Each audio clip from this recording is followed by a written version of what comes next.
Hey everybody, it is story time with Miss Linda. I'm really excited. I'm going to read a little extra stories today because this unfortunately is our last story time together for this school year. So school is winding down. This is our last week and I just wanted to spend a little bit of extra time with you guys and have a few stories that you can go back to and just have some fun with later on through the summer. If you get bored, which we all do, story time at bedtime, playing a video, it's kind of fun. So, anyway, I have a few little stories picked out and I hope that you enjoy them. I have enjoyed being with you guys so much and I look forward to seeing you again really, really, really soon when the school year starts back. So, the first story I'm reading today is How to Catch a Monster. And this one is Adam Wallace and Andy Elkerton are the author and illustrator of the book. So here we go. School is done. I'm heading home. It was an awesome day.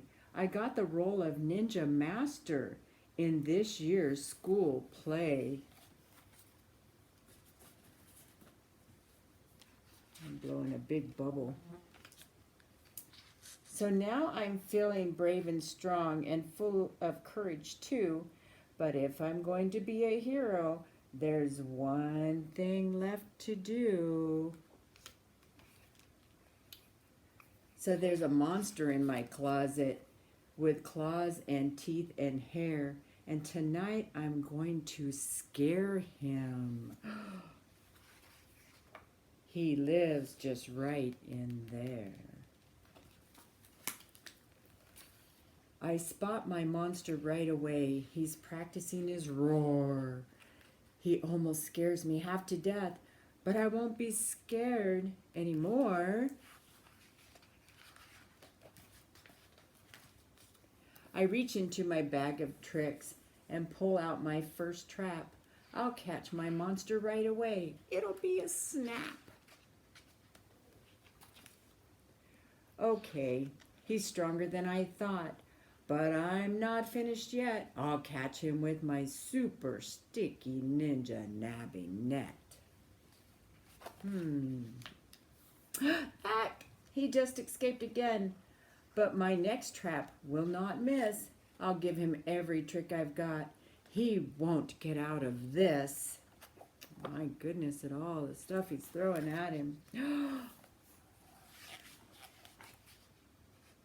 I stare at him, and he stares back.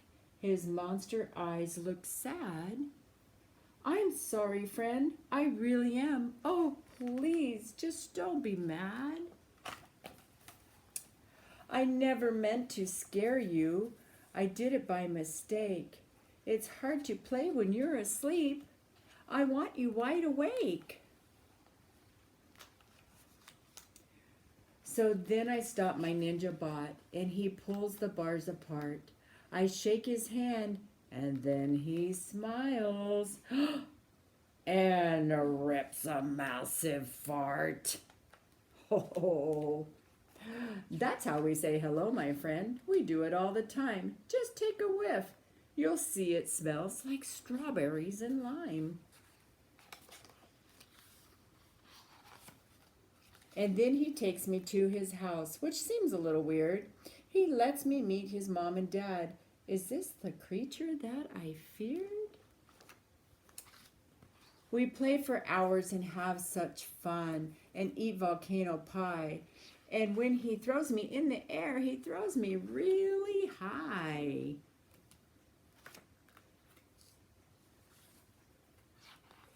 Then at last it's time for bed. He helps me brush my teeth, but he squeezes all my toothpaste out. He's strong beyond belief. The night is done and Mom comes in to tuck me nice and tight. I'm glad I'm feeling safe and sound. It's time to say good night. Good night. The end. The next fun story I was going to read you is called Mac and Cheese. And just those two words go together so well. It's so fun. So here we go. Story number 2. Mac and Cheese. That's kind of glaring, huh? Let's see if I switch this way.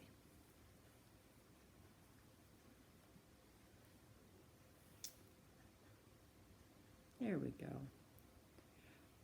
Macaroni likes to eat. He isn't very picky, but Cheese will never take a bite of anything that's icky. The fish is cold and very old. I do not like fish and cold. But Macaroni eats the fish, then licks his lips and says, "Delish."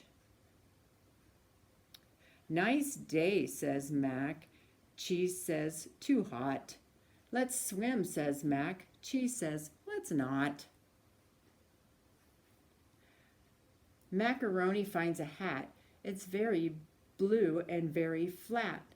"I like this hat," says Mac. "Do you?" Cheese frowns and says, "Too flat, too blue.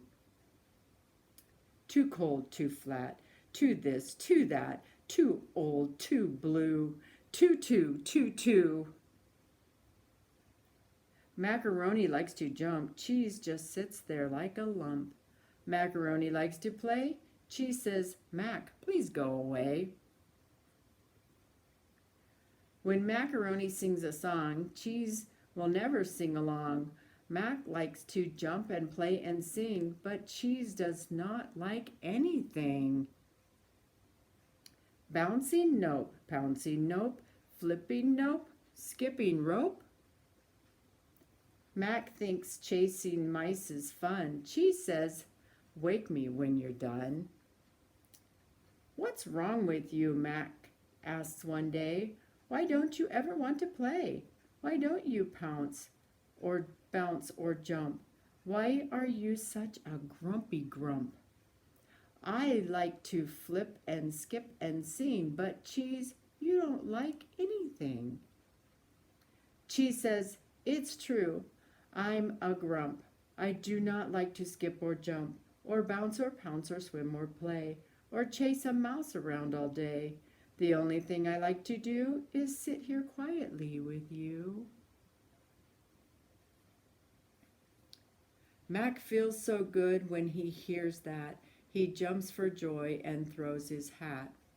The wind blows, away it goes. "Oh no, there goes my hat," cries Mac. Cheese says, "Mac, I'll get it back."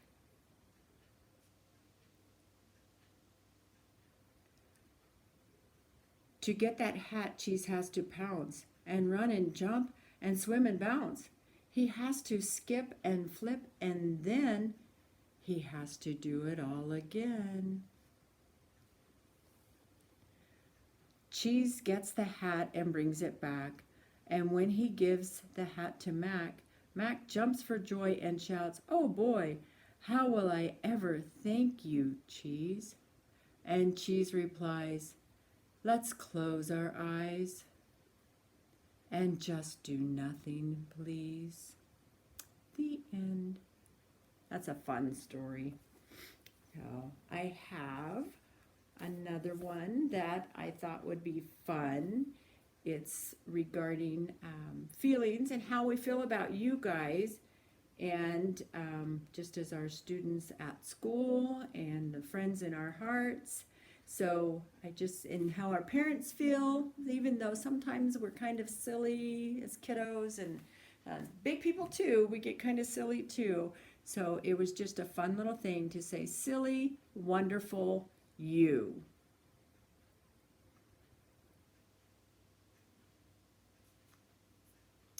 "I never imagined before you came along that our house could get this messy and loud, or that you'd be so silly and giggly and splashy and crashy, that you could be so jumpy or sometimes grumpy, and maybe just a tiny bit whiny.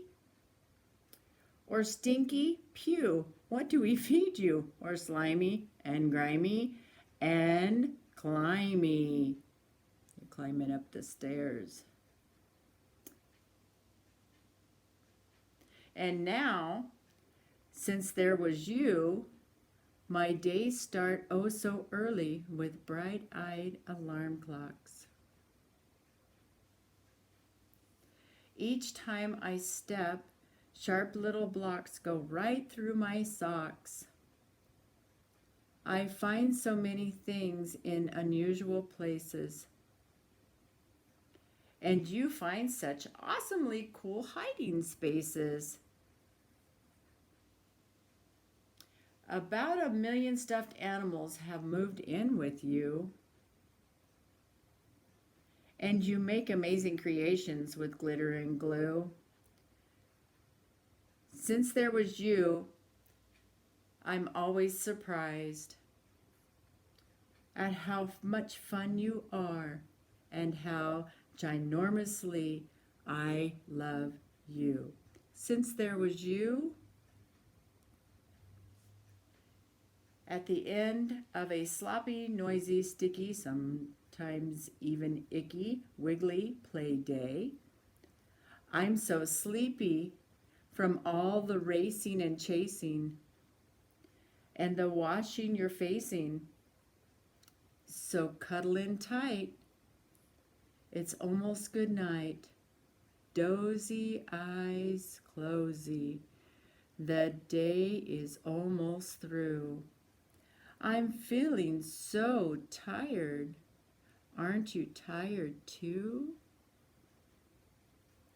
How could I have imagined? I just never knew. But since there was you, I now know that dreams really do come true.